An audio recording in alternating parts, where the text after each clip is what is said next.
الحمد لله رب العالمين والصلاة والسلام على نبينا محمد وعلى آله وصحبه أجمعين أما بعد.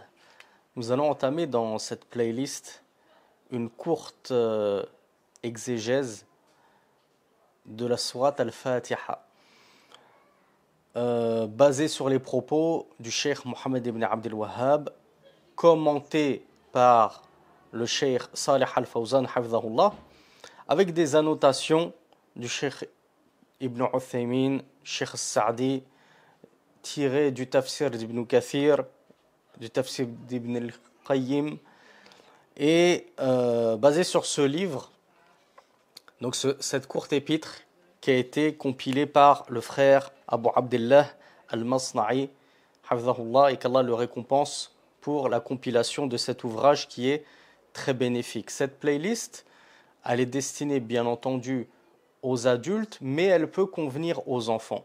Pour les enfants qui veulent s'initier au tafsir, à l'exégèse de sourate Al-Fatiha de manière assez simple, tout en étant plutôt exhaustive, eh bien ce tafsir pourrait leur convenir, même s'il y a forcément des notions, pour ceux qui connaissent Cheikh al-Islam Mohammed ibn Abdel Wahhab, qui vont toucher au tawhid et plus particulièrement à al-wala ou al-bara, ce fondement qu'est l'alliance et le désaveu. Et pour de jeunes enfants de 7 à 12, 13, 14 ans, ça peut être des questions assez épineuses qu'il faudra, ou dans lesquelles il faudra les accompagner pour détailler davantage le sujet, afin qu'ils ne comprennent pas mal les choses, que ce soit tant en sombrant dans un certain laxisme ou bien en sombrant dans un certain extrémisme. Et lorsqu'on est jeune, on peut très vite dévier et s'éloigner du juste milieu. Donc le Cheikh Fawzan, hafidhahullah, tout d'abord, avant d'expliquer les propos de Cheikh Mohammed ibn Abdel Wahhab, nous a fait une très très belle introduction. Le Cheikh nous dit que cette épître, qui a été écrite de base par le Cheikh Mohammed ibn Abdel Wahhab, elle expose un grand nombre de perles précieuses issues de sourate Al-Fatiha. C'est une sourate immense, nous rappelle le Cheikh. Elle a été appelée Al-Fatiha car elle ouvre le Coran, elle introduit le Mus'haf. Fahiya awwalu suratin fihi. C'est donc la toute première sourate du Coran.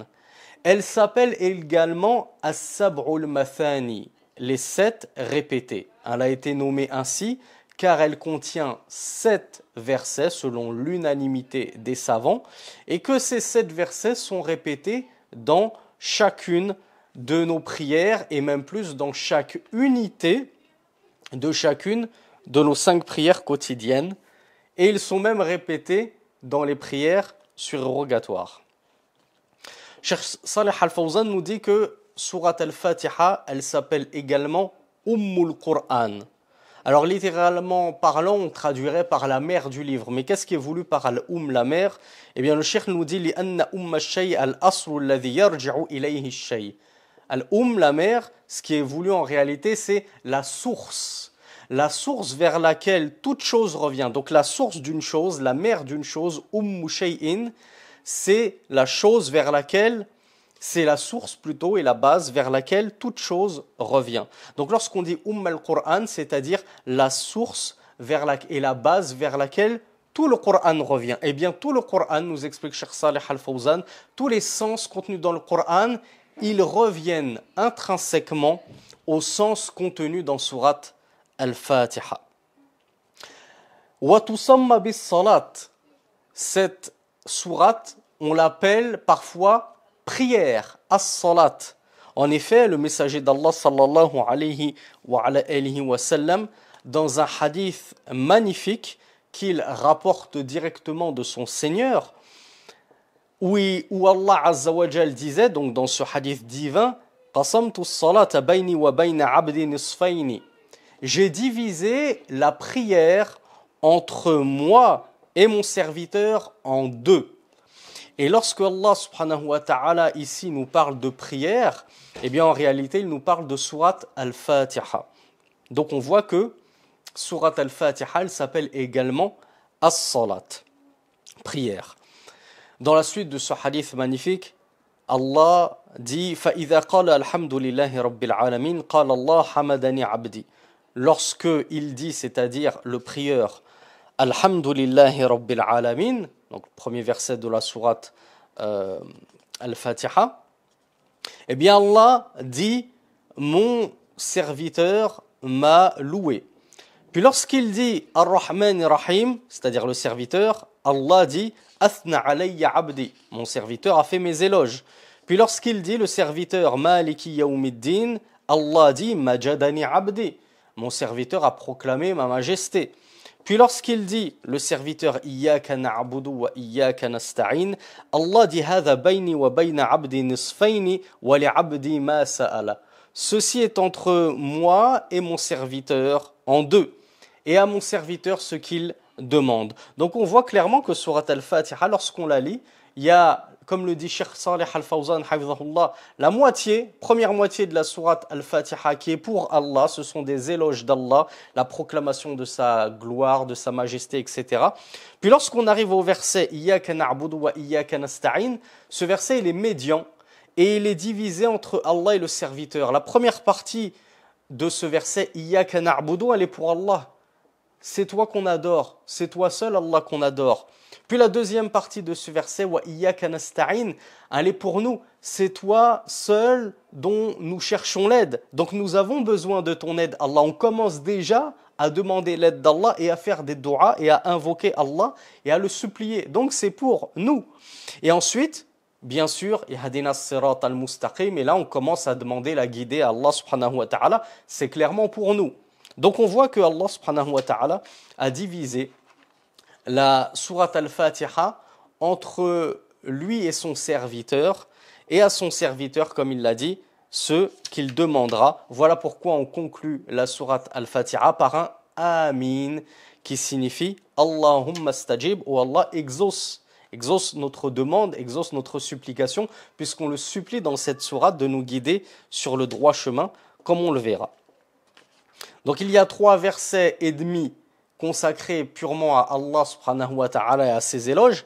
Et puis il y a 3 versets et demi sur les 7 qui sont consacrés à la supplication d'Allah subhanahu wa ta'ala et dont les bénéfices qui découleront de l'exaucement de cette supplication et de ces invocations nous retourneront vers nous, vers le serviteur.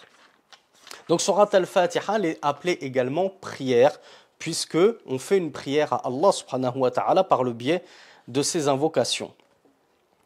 Wa tusamma bil kafiya. Sourate Al-Fatiha s'appelle également celle qui suffit. C'est celle qui suffit aux serviteurs, notamment en guise de protection, en guise de guérison. Voilà pourquoi elle s'appelle également Ar-Ruqya, l'exorcisme. Sourate Al-Fatiha est une ruqya, c'est l'un des plus puissants exorcismes qui puissent exister.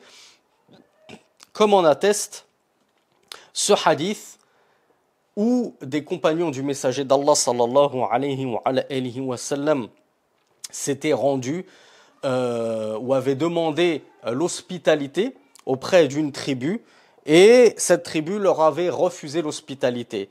Puis le chef de cette tribu a été mordu par un animal venimeux, il est tombé très malade et ils n'ont pas réussi à le guérir.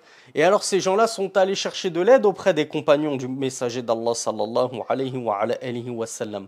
Alors les compagnons leur ont répondu, puisque vous n'avez pas voulu nous offrir l'hospitalité, nous essaierons de soigner votre chef, mais contre salaire. Et le salaire a été convenu pour une partie du cheptel de cette tribu. Donc ils ont accepté, et l'un des compagnons a lu uniquement sur le chef de cette tribu sourate Al-Fatiha. C'était uniquement ça son exorcisme. Il a lu sourate Al-Fatiha, et ce chef s'est levé comme s'il n'avait jamais été touché par le moindre mal. Allahu Akbar. Regardez la puissance de sourate Al-Fatiha. Et les compagnons sont allés voir le prophète à la suite de cela avec une partie de ce butin.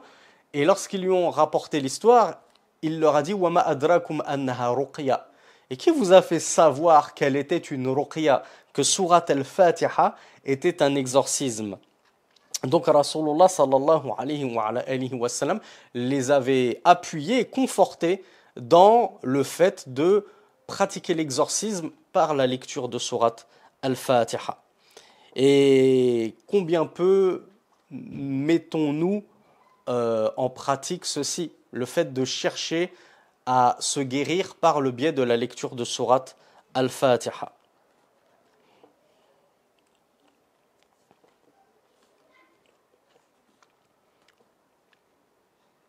Donc Surat al-Fatiha est une sourate immense et c'est pourquoi Cheikh Salih Al-Fawzan nous dit c'est pourquoi Allah Azza wa Jal en a rendu obligatoire la lecture dans chaque prière et il en a fait un pilier de la prière. Et si vous ne le savez pas, sachez qu'un pilier dans la prière signifie ce dont l'omission, qu'elle soit volontaire ou involontaire, annule la prière.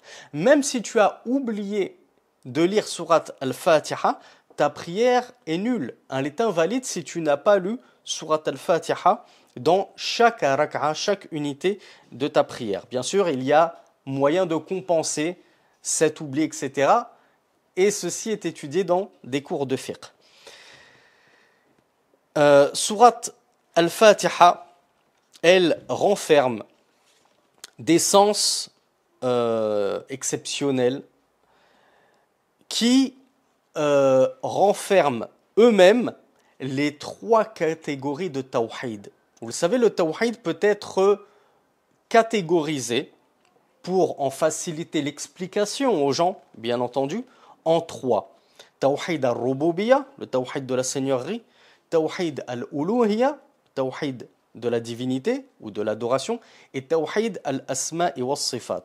Et bien, Surat al-Fatiha, nous sommes nombreux à ne même pas remarquer qu'on est en train de proclamer les trois sortes de Tawhid, et donc on célèbre l'intégralité du monothéisme d'Allah subhanahu wa ta'ala en lisant Surat al-Fatiha. Lorsqu'on dit Alhamdulillahi Rabbil Alamin, louange à Allah, Seigneur des mondes, eh bien, Hada fihi tawhid al-rububiyya, nous dit le Cheikh Salih Al-Fawzan.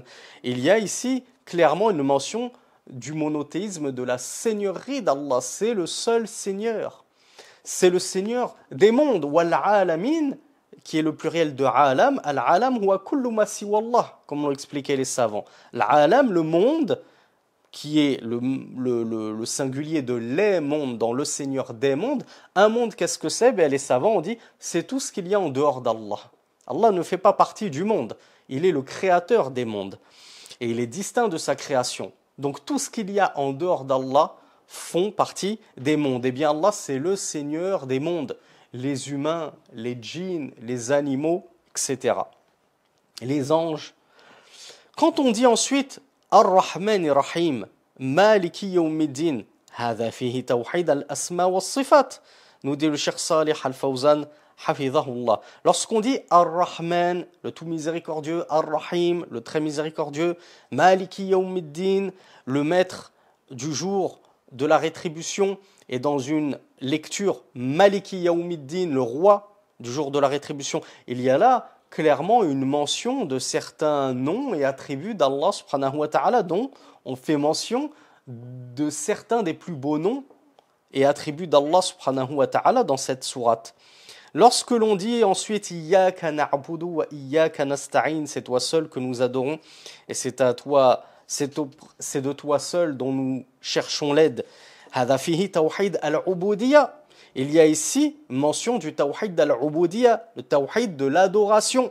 Le tawhid de l'adoration, c'est le tawhid de la divinité. Le fait d'attester qu'il n'y a qu'un seul Dieu véritable. C'est-à-dire, il n'y a qu'un seul Dieu méritant l'adoration, et c'est Allah subhanahu wa ta'ala. Et bien ici, lorsqu'on dit « Iyyaka na'budu », on est en train de dire qu'on n'a qu'un seul adoré. Donc on n'a qu'un seul Dieu, et c'est Allah subhanahu wa ta'ala.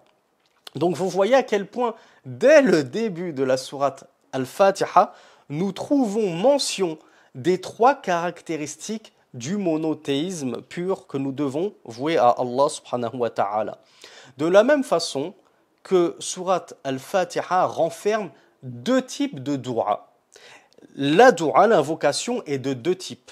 Et ces deux types se trouvent dans Surat Al-Fatiha. Premier type de dua, c'est ce qu'on appelle dua ou ibada. C'est une dua d'adoration. Donc on est en train d'adorer Allah subhanahu wa ta'ala par ce type d'invocation. Et le deuxième type d'invocation, ce sont des supplications. On demande à Allah subhanahu wa ta'ala des choses qui nous seraient profitables, bénéfiques ou de nous éloigner d'un quelconque mal. Où se trouve le premier type d'invocation, dua ou la ibada, les invocations d'adoration. L'invocation d'adoration, wa thana'u ala Allah, wa dhikrullah. L'invocation d'adoration, c'est le fait de faire des éloges d'Allah subhanahu wa ta'ala et d'évoquer Allah subhanahu wa ta'ala. Tandis que dua ou mas'ala, huwa talabul hawa'ij min Allah. Donc dua ou mas'ala, l'invocation de demande et non pas d'adoration, c'est le fait de demander nos besoins à Allah subhanahu wa ta'ala. Donc ce deuxième type d'invocation, demander nos besoins, on le trouve dans la Fatiha lorsqu'on dit Ihdina sirata al-mustaqim, guide-nous sur le droit chemin.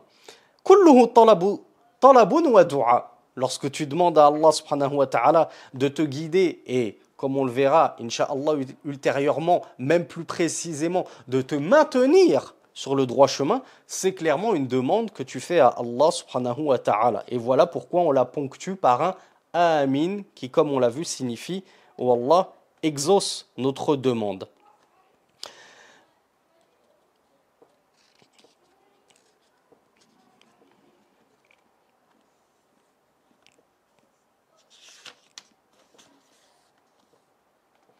Il y a également dans Surat Al-Fatiha l'affirmation de ce que nous appelle Cheikh Saleh Al-Fawzan Ar-Risalat. Il y a clairement l'affirmation, et ça c'est une très très belle perle et une très belle déduction de Cheikh Saleh Al-Fawzan qui a réussi à extraire cette perle précieuse de Surat Al-Fatiha.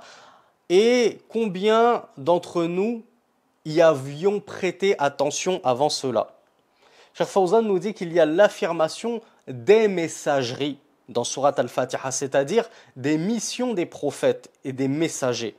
وذلك لأن مقتضى قوله رب العالمين والرب هو الذي يصلح عباده ويربيهم ومقتضى تربيتهم أن يرسل إليهم الرسل لهدايتهم وتربيتهم وهذا من مقتضى الربوبية. Cheikh Fawzan nous dit quelle est l'implication de la seigneurie. Qu'est-ce que ça implique être un seigneur? Un seigneur, c'est celui qui crée, c'est celui qui possède, c'est celui qui contrôle, c'est celui qui organise. Et du coup, si Allah subhanahu wa ta'ala a créé les mondes, qu'il en a la pleine possession, et que c'est lui qui organise et agence tous ces mondes comme bon lui semble, eh bien, ces mondes-là sont tributaires de l'organisation et de l'agencement et des décisions de leur Seigneur. Et Ar-Rabb, dans la langue arabe, qu'est-ce que ça signifie un Rabb, un Seigneur? Ar-Rabb, huwa alladhi yurabbi khalqahu wa al-alamin. Ar-Rabb, c'est celui qui va yurabbi, qui va éduquer les mondes, qui va éduquer ses créatures. Comment est-ce que Allah nous éduque? Premièrement, il nous crée, puis il nous fait grandir, et il nous enseigne ce qui nous est profitable, et il pourvoit notre subsistance, et il nous comble de ses bienfaits, afin que nous, ces créatures, nous développions et croissions de la meilleure des manières. Voilà le véritable éducateur. Voilà le véritable Seigneur qui éduque et qui fait grandir ses créatures.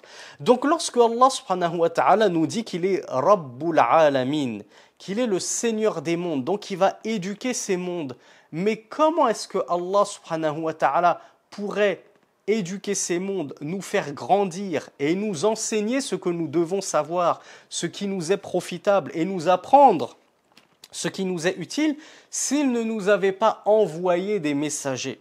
issu de nous-mêmes, afin de nous transmettre sa parole, puisque Allah subhanahu wa ta'ala s'est refusé de se montrer à sa création, notamment les djinns et les hommes, avant le jour dernier. Nous ne pourrons pas le voir avant le jour dernier, de la même façon que nous ne pouvons pas l'entendre et parler avec lui directement, avoir une conversation directe avec lui avant le jour dernier. Cela, Allah subhanahu wa ta'ala, la conversation, il ne l'a réservé qu'à très peu de monde, une élite parmi l'élite, notamment les messagers Moussa, Moïse et Mohammed sallallahu alayhi wa sallam. Donc puisque ceci est un privilège suprême que de voir Allah et converser directement avec lui, et que malgré tout nous avons besoin qu'Allah nous éduque, eh bien Allah subhanahu wa ta'ala nous a envoyé des messagers. Donc il y a pour celui qui médite profondément, comme l'a fait Cheikh Salih Al-Fawzan hafidhahullah, sur l'essence de Surat Al-Fatiha, et notamment ce verset « Rabbil alamin », le Seigneur des mondes, on en comprend et on en déduit que puisque c'est notre Seigneur et qu'il doit nous éduquer, eh bien cette éducation nécessite implacablement qu'il nous envoie des messagers. Et donc cela est une réfutation envers ceux qui ne croient pas aux messagers ou ceux qui croient en une partie des messagers et en rejettent une autre, ou bien ceux qui feignent, comme les coranistes, de croire aux messagers mais qui refusent de suivre leur sunna et la voie qu'ils nous ont tracée.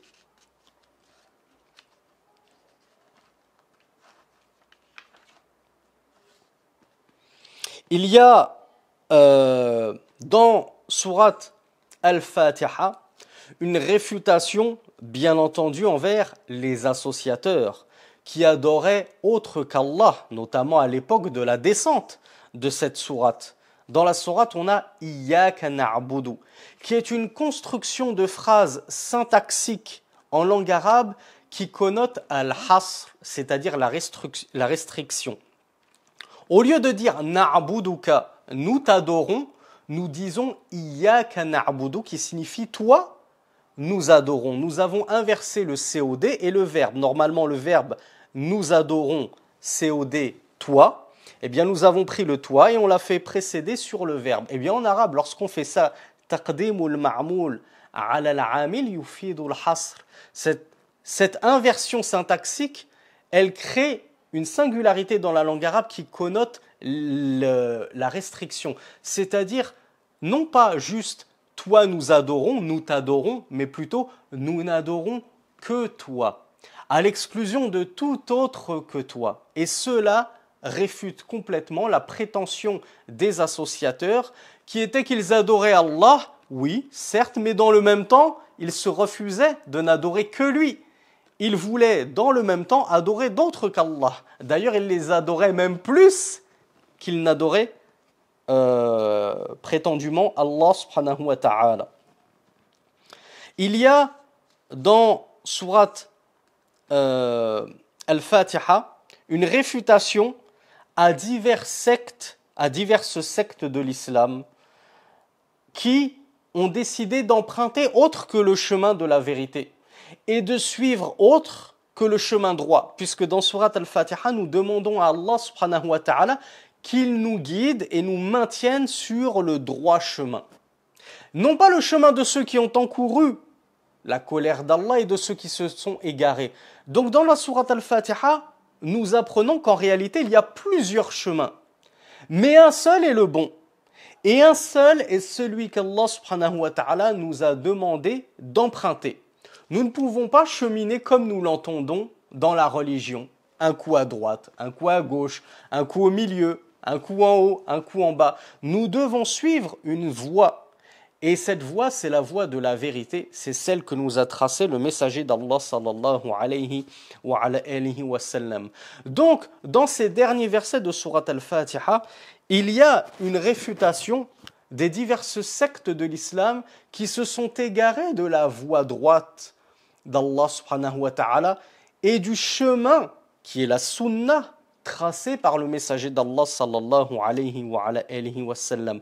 Parmi les Jahmiyyah, les grands négateurs des noms et attributs d'Allah, parmi les Mu'tazila, parmi les Asha'ira, parmi les Qadariya, ceux qui ont rejeté la prédestinée, et autres qu'eux. Il y a dans Sourate Al-Fatiha, nous dit Cheikh Salih Al-Fawzan, une affirmation de la résurrection. Qu'est-ce que la résurrection? C'est la sortie des corps avec leurs âmes des tombeaux pour comparaître devant leur Seigneur et lui rendre des comptes sur ce qu'ils ont fait dans cette dunya-là, qui n'était qu'une vie de tests et d'épreuves. Où est-ce que l'on trouve cela? Eh bien dans la parole que nous récitons normalement 17 fois par jour, Maliki Yawmiddin. Tu es le possesseur, ou dans une narration, dans une version, tu es le roi du jour de la rétribution. Eh bien, qui dit rétribution dit compte? C'est cela que signifie ad-din dans la langue arabe. Bien sûr, ad-din, ça signifie également la religion. Mais parmi les sens de ad-din dans la langue arabe, il y a al-hisab, le compte. Donc le jour de la rétribution, c'est le jour des comptes, durant lesquels nos œuvres vont être pesées sur la balance et nous allons rendre des comptes de ce que nous avons fait sur terre à Allah subhanahu wa ta'ala. C'est également le jour de la rétribution, car Allah azza wa jal va nous rétribuer pour ces œuvres-là. Si nous avons agi en bien, il nous récompensera par le bien. Et si nous avons agi en mal, il nous rétribuera par le mal. Si bien sûr, il ne nous fait pas miséricorde. Quant aux infidèles et à ceux qui seront morts sur l'infidélité, alors leur rétribution sera l'enfer où ils n'en sortiront jamais. Il y a, outre une réfutation des différentes sectes égarées qui s'affilient fallacieusement à l'islam, une réfutation de croyances et de religions innovées et inventées et travesties dans Surat Al-Fatiha, comme l'est le judaïsme, qu'ont innové les juifs, les enfants d'Israël. Et ils sont en tête de liste de ceux visés par notre parole dans Surat Al-Fatiha, Al-Mardoubi alayhim, ceux qui ont encouru la colère, ceux contre qui s'est abattue la colère d'Allah subhanahu wa ta'ala. Mais bien sûr, cette partie du verset englobe également, nous dit Cheikh Fawzan, tous ceux qui auront cheminé sur la même voie que les Juifs et qui auront donc conséquemment encouru également la colère d'Allah subhanahu wa ta'ala. Qui sont ceux qui auront cheminé sur la même voie que les Juifs? Ce seront ceux qui auront agi comme ils ont agi, c'est-à-dire le fait, nous dit Cheikh Fawzan, wa kullu alimin la ya'malu bi'ilmihi. Toute personne dotée de science qui n'aura pas agi selon sa science. Les Juifs avaient la science. Ils connaissaient le véritable tawhid. Ils connaissaient les envoyés. Ils connaissaient même des signes distinctifs, annonciateurs du Messie, Jésus, fils de Marie, annonciateur de Muhammad sallallahu alayhi wa sallam, notamment avec le sceau de la prophétie qui était sur son dos. Et malgré qu'ils détenaient de la science, ils ont refusé de la mettre en pratique, cette science. Et ils se sont détournés du droit chemin, ils se sont détournés des messagers, jusqu'à aller à se détourner du véritable monothéisme et de prétendre que les mains d'Allah subhanahu wa ta'ala étaient fermées par avarice, jusqu'à prétendre que leur rabbin, ou jusqu'à prendre leur rabbin pour divinité en dehors d'Allah subhanahu wa ta'ala. Voilà pourquoi ils ont encouru la colère d'Allah subhanahu wa ta'ala.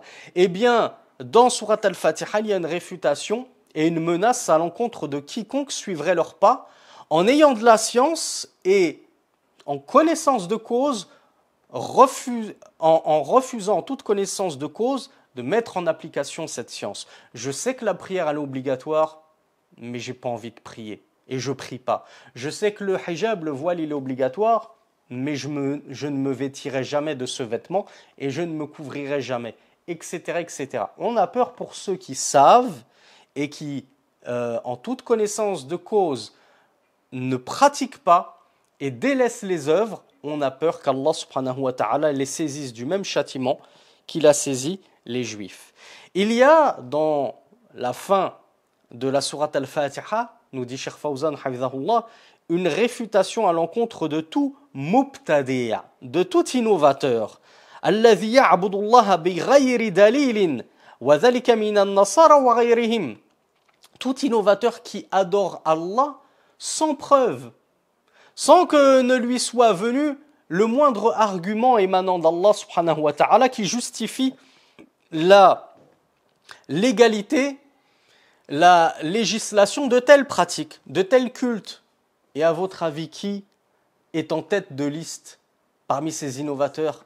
Les chrétiens, An-Nasara, qui se sont mis à adorer Allah, prétendument, sans science.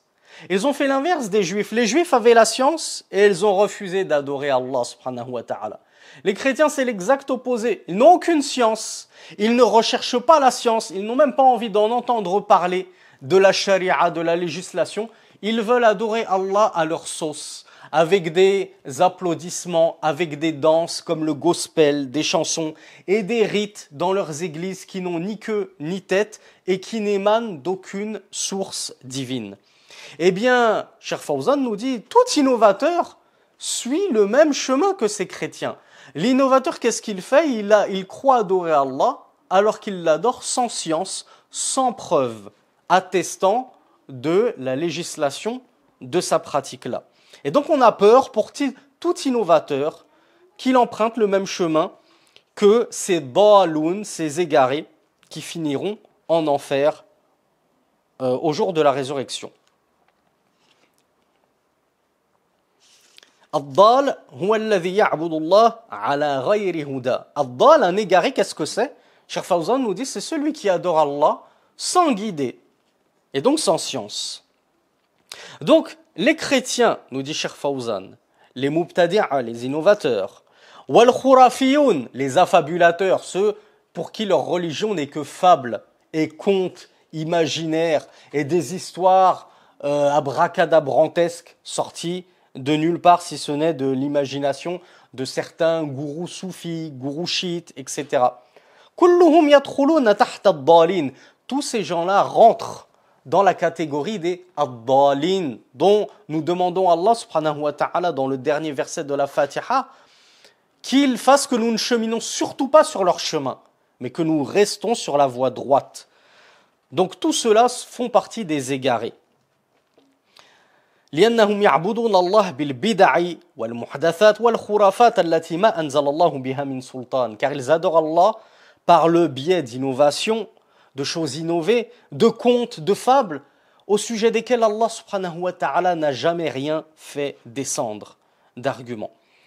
كما أن فيها الرد على علماء الضلال الذين يحرفون الكلم عن مواضعه. Il y a de la même façon dans ces derniers versets de la sourate Al-Fatiha une réfutation envers les savants et les prédicateurs de l'égarement, ceux qui tordent le cou au texte et ceux qui vont modifier la parole d'Allah, qui vont modifier la sunna, qui vont modifier la religion au gré de leur passion. ويعملون بأهوائهم ويحرفون النصوص ويؤولونها على غير مراد الله. Ils vont faire dire au texte autre chose que ce qu'Allah subhanahu wa ta'ala avait en réalité de base voulu nous enseigner par le biais de ces versets. لتتوافقوا أو لتتوافق على أهوائهم. Ils vont modifier ces textes et leur tordre le cou jusqu'à les amener à dire ce que leur passion et leur vil penchant ont envie que ces textes disent. وفي مقدمة هؤلاء اليهود وكل من سار على نهجهم. Et à la tête de ces gens-là et de ces savants et ces savants entre guillemets bien sûr et ces prédicateurs de l'égarement, eh bien leurs salaf, leurs prédécesseurs en cela, ce sont qui? Ce sont les Juifs justement qui ont modifié les textes pour détourner les lois d'Allah subhanahu wa ta'ala et suivre leurs penchants et leurs passions. De la même façon que à la tête des mubtadi'a, des innovateurs, on retrouve les chrétiens. ولهذا يقول بعض السلف من ضل من علمائنا ففيه شبه من اليهود ومن ضل من عبادنا ففيه شبه من النصارى. Et c'est pourquoi Cheikh Fawzan nous dit que certains de nos salafs, de nos prédécesseurs, disaient quiconque parmi nos savants s'affiliant à l'islam s'est égaré, eh bien, il aura un trait de ressemblance avec les juifs. Et quiconque, c'est-à-dire parmi nos savants, se sera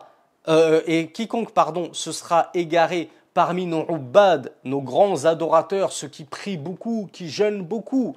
Donc ce n'est pas des savants, mais ils essayent de beaucoup adorer Allah. Mais malgré tout, ils se sont égarés, eh bien il y aura en eux une ressemblance envers les chrétiens. Donc fin de la belle introduction de Cheikh Salih Al-Fawzan. Vous voyez à quel point il nous a magnifiquement résumé tout ce qu'on pouvait retenir déjà d'enseignement dans Surat Al-Fatiha. Et nous détaillerons le sujet dans un cours ultérieur. Inch'Allah, subhanakallahumma wa bihamdik. أشهد أن لا إله إلا أنت أستغفرك وأتوب إليك والصلاة والسلام على نبينا محمد وآخر دعوانا أن الحمد لله رب العالمين.